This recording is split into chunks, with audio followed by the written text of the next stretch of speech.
Good morning, friends. Great to be with you all. What beautiful readings and beautiful music. Each time I hear them, I feel like I dive deeper and deeper into the meaning. And one of the most blessed parts of giving a talk on Sunday is the time spent preparing. Right, is just really diving into the words, the teachings, the energy, and to the best of my ability, opening up for Master's grace. Right, to try and just really call upon that to be guided in whatever is shared today. And inevitably, lots of different stories come to mind, lots of different experiences. I never know if I'll say any of them. Sometimes I do.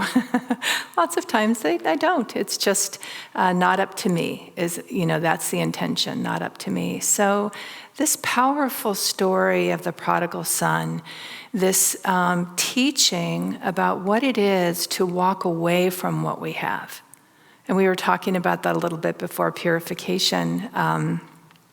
Gary was sharing some just experience with Living Wisdom School, which is just this incredible school that we have here. And this, I really sincerely bow to all the teachers and just this beautiful curriculum and what's offered. And it's this loving embrace of helping souls, right? Every child is really seen as an individual soul, and how to help that soul to realize their potential and to navigate through learning and to find wisdom, right? Joy and wisdom. I think it's joy. I can't remember. I was going to ask, joy and wisdom come together, or joy and learning? Learning and joy, right? And that brings wisdom.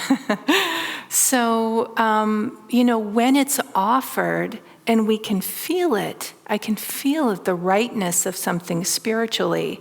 And then I'm confronted with the mind that has other ideas, right? And so that's what Gary was sharing is, about that can happen is that you can just, the parents can feel it, the kids can feel it, and you just don't know if they're going to take the step of enrolling and staying. Right, and I've watched that in my own journey, and how I've learned really through the teachers and ministers of Ananda how to hold that soul journey lovingly and kindly, right? To offer and share, to walk with someone in their journey, and to be very sensitive and compassionate when with them you feel like this surge of this is so wonderful and great, right? And then what follows is, I don't think I'll come back, right? Okay, yeah, or I have something else calling me. It's really rarely ever said like that. And I have had that experience in my life, my own journey with that. So, more than once. And that is, so in the reading today, that the God and the Masters hold such love for us that there's never a sense, if we are going on a detour that's leading us away from our true happiness, joy, and fulfillment, we are blessed in that, even in that, right? Okay, well, I have one teacher that says, sometimes we need more research. Just got to go do more research, right? We just have to test it out. In the story of the Mahabharata and the Bhagavad Gita, one of the warriors, Asha's described as, kind of the most heartbreaking as Karna. And that is because Karna is attached to happiness in this world. And really, he's the firstborn of the Pandavas. So if you know the story of the Gita, and really, he deserves to be at the very head of the family. But he is committed through loyalty, he's a noble being, to Duryodhana, which is the king of material desire. So even when he understands the choice he's made, it's not a good choice. He's not going to win this battle, right? But with loyalty, he stays faithful to that side. And that side, the whole journey is one of an allegory of our own consciousness, right? How we navigate that which pulls us out into the material world, as Bhavani was reading the beautiful whispers, right? Like the red, orange flame. I love the colors in Master's teachings of like what can just glisten and glitter and pull me out to, surely that is good, right? Surely that is, well, it's not really held as good and bad. The question is it leading me to freedom? Is it expanding my consciousness? Am I awakening, right, to who I really am as a soul, as a divine soul? Will it lead me towards that or away from it? Sometimes it's, what do I want to say? Well, as an observer, it can appear obvious, right? It can feel really obvious, like, oh, the choice is this, right? But, I've recognized it isn't always obvious. And the same for me, right? Someone counseling me. In fact, I remember when I'd been meeting with a nun for a year, spiritual direction, at the end of our time together, mostly she listened, right? I was 24, I guess. 23, 24. And I always remember, I felt like I just pour everything out to her, right, in my time with her once. She was the only person I could talk to about my spiritual life. So I'd hold it up all week, right, and then I'd just pour it out. And she'd listen, and, she just had small things to say to guide me. And at the end of the year, she said, well, it's really clear that you're being guided to be a lay missionary. Or she said missionary. I couldn't have been more shocked. I was like, what? Like, how did you get that from everything I've been sharing? And she could see my shock, right? That was not what I wanted to hear. And she said, well, what do you hear when you pray? What's your guidance, right? Serve the poor. I used to get that all the time. Serve the poor. But with so much joy, I couldn't contain it. She's like, yeah, how do you think you do that? I'm like, well, I don't know. Isn't there something I can do kind of part-time? Could I serve the poor part-time? Do I have to be a missionary? And then she said, well, what do you think a missionary is? And I had lots of old ideas of a missionary. And she said, which is so interesting, long before yoga was in my life, she said, well, this is with the Catholic Church. She said, the church has a lot of karma to overcome, right? So it's true. The missionary approach, it used to not be good. Because I said, well, I feel like a missionary just goes and tells people who God is and who God should be. And that's what you should follow. And she said, well, we did used to do that. But really, she owned it, right? She said, but really, mostly it's what it is now is being Christ. You don't have to talk about it. Right? And she said there's lots of organizations. And I wasn't Catholic at the time, interestingly. Right? I wasn't. I got guided to her, thank goodness. And I did eventually become a missionary, lay missionary for a year, and deeply discerned being a nun. I felt called to be a nun, but it wasn't my plan at all for my life. And so I was lovingly guided to all these different people. First, I got to see I would call really the perfection of that life. I got to see it with people who were on fire with God, lived with so much passion and joy, and just completely human. So I got to just see, like, okay, so here's how it could look, right? And they very sensitively, gave me guidance and what I was serving full time, so serving. And one of my directors was a Franciscan priest in the Bronx, in the South Bronx. I was living in the Bronx. I was serving out of a Buddhist temple. I always find God is so surprising. I'm like, what? My family's like, what are you doing? You're studying to be a nun and you're at a Buddhist temple? I'm like, yeah, this is where they needed help. I learned all about Buddhism, right, to get ready to serve there. I taught English was my role. And anyway, this priest, he was my spiritual director. I met with him weekly, and about taking vows. Is it the right thing for me, right? And he again was the perfect guide because he was so happy. He was so happy. He loved being a Franciscan. He was so alive with God. And he said to me, so he was honest about that. He said, well, I do it because it brings me so much joy and fulfillment. And I could see it. It was so evident. Now, he was also a recovering alcoholic, which is why he was recommended for me, because I was in sobriety, right? And so he also, I just gotta say, salt of the earth person. But towards the end of my time with him, he said to me, and I've always remembered it, he said, I'll tell you something about religious life you don't hear much. And that is that the vow itself, it's a wonderful thing if it's right for you. Right? It is a wonderful thing if it's right for you. However, it's very easy to take the vow and feel like you've arrived. I'm done, right? Given my life to God. And he goes, and lots of people will support you in that. They'll feel like, oh my gosh, look at you. You've given your whole life to God. What more do you need? He said, it's not the end of our spiritual life.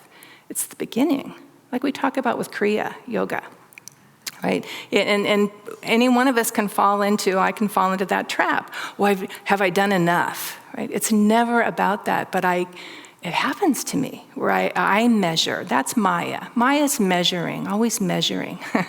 always trying to figure out how this makes sense. I was talking to a good friend yesterday about a spiritual decision, and he was saying to me, like, spiritually, it's so clearly a good idea, but it makes no sense materially, right? I laughed. I go, yeah, I mean, what can I say, right? And the good news, he's like going to talk to one of our teachers, one of our ministers, like, good idea, right? Because it's not easy sometimes, right? It's just not. And where we came to is apples and oranges. Like sometimes you try to add it up, no way can you add it up.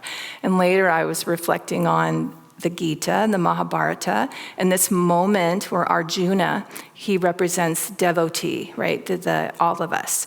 And he has the opportunity to choose all of the armies, like every unbelievable material resource to win this battle, right? And Duryodhana's like, first Duryodhana, Keshava has played this part so beautifully. He suddenly came to mind playing it. So anyways, it just seems like from the mental perspective, it's an easy decision, right? You're going to take all the armies and all the weapons and all the resources, right, to win the battle. And Krishna said, or you could have me. I'll drive the chariot. I won't engage in the battle. You could drive what am I going to do, right? And so the spiritual life can really feel like that. Like, I'm making this choice. It seems like sacrifice. It seems foolish. One of the nuns I used to work with, I was thinking of her today. She used to say periodically, she'd say, we are all fools for Christ. And I think that comes from St. Paul. Just like because you can feel so foolish sometimes in the spiritual journey. So anyways, this priest was saying to me about, it's very easy to fall into the trap of thinking, I've made this decision and now I've arrived and everyone's going to support that. And you end up going backwards spiritually. Because you stop striving, you stop seeking, you stop doing what we practice in purification. I seek purification by the grace of God. Master says, open your heart to me and I will enter and take charge of your life. This dynamic vitality of the spiritual journey and what's required, right, to do that.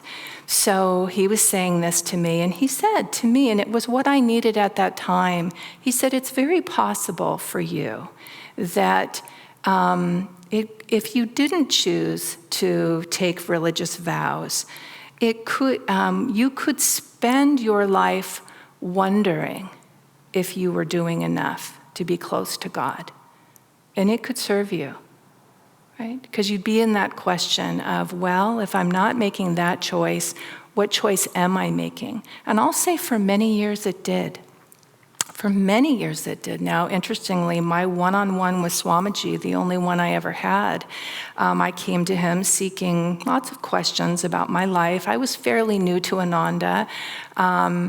It was, as it can happen in the spiritual life, like, I wasn't planning on being a yogi. I don't really know what's happening. I did the missionary thing. I'm a Catholic. Now I'm a yogi. What's that mean? And we were in Assisi, and everywhere I went was like, I'm Catholic. I love Jesus, right? But I'm a yogi, and I don't know what that means. And so he beautifully just gave me some, really clear, Swami Ken, solid guidance. But one thing that was so interesting, he said to me, is, it would have been better for you to choose religious life. That would have been a better choice for you. And that was validating. It wasn't shaming. It didn't make me feel bad. There was nothing in it like, too bad. There was nothing in it like that. He was really saying, the reason it's so hard is you chose a path that's harder. Because really, you're called to be a renunciate. So it's harder to be married. It's harder. It's harder to be in the world. It's harder. It would have been easier for you if you had done that. And by this point, so I needed to hear that because as I reflected on it a lot, what it gave me was just a lot of things, but one of the things was knowing the certainty that Swami was seeing me and would speak truth to me and not be afraid to tell me something that might be hard to hear. And he said, so he said that, it would have been better for you. And then he said, I understand you're married now. I was, about 5 years. And he said, well, so honoring that, okay, well, that's the choice you made. He said, it would be very good for you to live in spiritual community. I don't know how your husband would feel about that, but for you, it'd be very good. I was like, okay, right? So he said a few other things. And, what happened from that was a deeper commitment on my part to saying yes and asking guidance. James wasn't following this path, right? And I had learned enough in my own spiritual journey, and we had actually had this agreement in our marriage that I would not impose spirituality on him, and he would fully support my spiritual life. And that actually was easy for us to do, miraculously, because that's not an easy thing. So I thought, well, how will I do this? And when I went home, I had a dream, I'll share, it's coming to mind, where Swami came to me in my dream, and I just saw him. It was very brief, but I felt all this incredible love, and he was smiling and radiant, and he said, don't worry, it'll all work out. And I just felt like, okay, right? And it took 5 more years, I guess, for things to manifest in such a way for James and I to be actively walking a spiritual life together. And he has his own miraculous story of how this path became his path. And for me, I was a witness. I just thought, wow, yeah, I didn't do that at all. Master did that. And what I want to say is that, so here we are, it's like the spiritual path is this straight line up the chakras. And it can just feel like, the errant is the winding away and coming back. Here's the truth. This is right. This feels right. I'm doing this. Oh, that's calling me. Gary was saying, someone said, I want to go to another school who's such fit here so well. They have a pool. Okay, right. And it's so funny when we're on the other side, as the witness, we're like, that's what's the big reason you're going to do it. But, it's, so how do we, in my experience, God holds me that way. My teachers hold me that way. Our ministers hold me that way. I do my best to hold others that way, to say, if you need more research, you need more research. If you aren't sure, you aren't sure.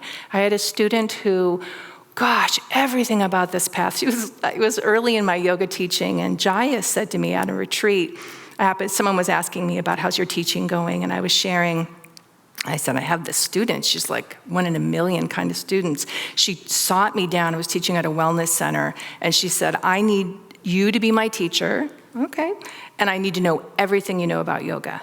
I was teaching maybe 2 years, maybe, I don't know, new. And I said, okay, well, we should study Raja Yoga then, right? Okay, so she came, we studied Raja. She just was an incredible student. And it seemed like in her journey, she was going to become a disciple of Yogananda. It just made sense, right? But I was guiding her the best I could. So Prem Shanti and Om Prakash, yeah. So they were in Rhode Island at the time. James and I were in New Jersey, and they would come to our house once a month and do kirtans and Sunday service, and so beautiful. I had a meditation group, and James supported me in that. So he was part of it. Anyway, we had one evening with this student and with Om Prakash talking about discipleship, and it's like everything lined up, but it wasn't. For her, there was just her main thing is, I can't do anything that might block my relationship with Jesus. I just know I'm supposed to be dedicated to Jesus. And I feel like it's aligned. And she knew my story was Jesus guided me to Yogananda. I couldn't be more surprised. So she knew it was possible. And I just remember Om Prakash, after listening, sitting there, and he said, you want to make sure that you have a calmness within you about this decision. It should be a decision that just feels completely right to you. And until then, it's not a good idea to take the discipleship, right? And God's blessing you. And he was saying, clearly your life is fully spiritual and on path. And I remember she exhaled, like, right? And I could feel it. And it was a teaching for me, like, okay, yeah. So I just looked at her and said, how does that feel? She goes, that feels right. I said, okay. So we could just put that question to the side and she could continue to study and be a yogi. She's an amazing yogi in her own way, right? Yoga is it's not a religion, right? It's Sanatana Dharma. It's a path of truth that all true religions will reflect. So bring myself to, what is the point? The point of seeking, and so this came to me today too, of like, well, how have I made my way when the mind comes in and wants to tell me another story, and my spiritual director is saying, it sure seems obvious you're being called to be a missionary, or now I'm being called to be a yogi. Like, it's been surprising. So I'm going to say two things about that. One is, because it's been in my mind a lot lately, and, counseling others in their journey, the story of the Karate Kid, the original one. So I know they've done a remake, but I just want to say in the Karate Kid, what's so perfect for me, the metaphor of the spiritual life, is he goes through, this student seeks out a teacher to learn martial arts, right? And the teacher said, great, wax my cars. He's like, wax your cars? He's waxing the cars. He's like, do this, do that, paint the fence. Paint the fence. Like, this guy's just making me a slave, right? I've come to study from the teacher, and I'm not learning martial arts. And the teacher's just unmoved by it. He just keeps, And then there's a moment, right, where he's saying to him, crucial moment, I hope I'm not giving too much away here, sorry. The whole movie's great, so this isn't the only great moment. But there's a moment where, the student is just like, I am out of here. I am out of here. I've just missed all these fun things, all these things, dedicated myself, and you're just having me clean your house and paint your fence and clean your cars. And the teacher said, show me, paint the fence. And he goes to strike him, right? And he stops it. Show me, wax the car. He stops it. And he's like, what? What was I learning all this time? And to me, that's the spiritual life, where it can just seem like, what am I doing? And there's all these beautiful stories that reflect that, where to help when you feel like, I don't know that I'm making any progress, I'm not sure I'm getting anywhere, I'm doing this to be enlightened, am I any more enlightened than I was? And what I've seen over and over is the spiritual growth is incremental. And then there's moments, and I really do feel like they're grace-filled moments, where I'll get a glimpse, it's working. I'll get a glimpse, like, oh, hey, what I've been studying applies to life. It applies to living. I have tools I didn't know I had. And then it goes away. Paint the fence, wax the car, right? Like, what am I doing? So it's humility. So I wanted to say that what's guided me the most is love. Love and humility, and to cultivate a sense of loving the teachings, loving the teachers, the masters, God. The more that I can relate to the journey in that way, the more willing I am to paint the fence and wax the car and do what doesn't line up on the sheet of the material world, doesn't measure, right? And that sense of, I will share this. This will be my last thing. With James, before I met James, I had been dating, trying to figure it out, and I'd gotten clear. I wasn't going to be a nun, so I was going to get married. That felt right to me, but it obviously had to be the right partner. That wasn't easy to find. So, right before I met James, I dated someone I'd been friends with for a long time. He and I'd been friends, but we always were with different people, right? So that was kind of helped our friendship. So we'd counsel each other, and we loved each other. We were good friends. And then there was this moment we weren't with anybody else, and it's kind of like, should we date each other? I mean, it's kind of like we're both seeking something. We have a lot of things. So it made sense on paper. That's what I want to say. It made sense on paper. really didn't work all that well. And he was especially frustrated with me that I was not in love with him. And he was older than me, and he'd actually been in love. He knew what I didn't know. I said, I love you. He goes, you love me, but you're not in love with me, because I kept choosing other things instead. Right? He's like, you wouldn't be so busy. You wouldn't be always, he said, I wouldn't feel second in the way that I feel second. Gosh, all right, well, I don't know how to make you more. I'm in school, I've got these things. He said, I know, and he just was questioning it, right? So then he ended the relationship, and I thought, wow, I wasn't done. I was gonna still try. Nope, it's over, all right. Not long after that, James came into my life, and I have to say, I got it. Oh, I got it. School, this, that, I'm available. I'm totally available. Whenever, I'm there, I'm in, all the way, right?